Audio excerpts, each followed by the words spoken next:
10 জন নেতার একটা দল, তো সেখানেও আমরা দেখি সেক্সুয়াল হ্যারাসমেন্ট থেকে নিজের দলের নেত্রী, নিজের দলের অতি পরিচিত জ্ঞানী নেতার হাত থেকে রেহাই পায়। এর জন্য সরকার এবং নির্বাচন কমিশন তাদের যথেষ্ট ঘাটতি আছে, এবং আমরা সরকারের নানা সময় যে বক্তব্যগুলো দেখি সেটা আমাদেরকে খুবই শঙ্কায় ফেলে।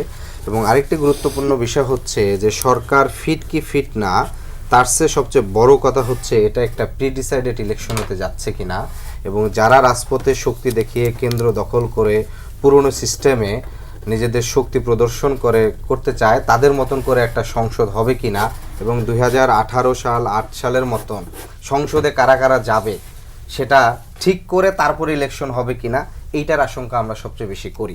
যার কারণে আমরা বলতে চাচ্ছি যে যখন আপনি ভোটের জনগণের বড় সমর্থনের কথা বলেন, আপনি আপনার বড় দল বড় সমর্থন, তাহলে ভোট তো ভোটই, যেটা তো আপনার জিয়াউর রহমান তিনিও তো এসে গণভোট দিয়েছিলেন, গণভোট দিয়ে তার জায়গার তার সমর্থন চেক করছেন না, তাহলে সেই ভোটে তার যদি সর্বোচ্চ সমর্থন থাকে তাহলে জুলাই সনদ কিভাবে সুরক্ষিত হবে সেটার ভোটের ক্ষেত্রে কেন তিনি দ্বিমত করতেছেন?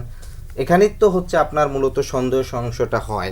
দ্বিতীয়ত বিষয় আপনি দেখেন আপা একটা খুব আপত্তিকর কথা বলছেন, এটা খুবই কোনোভাবে উচিত না। তিনি বলছেন যে কি সরকার মবের ডাক্কা আওয়ামী লীগ নিষিদ্ধ করছেন, তাহলে বিএনপিকে আওয়ামী লীগ নিষিদ্ধ চায় না?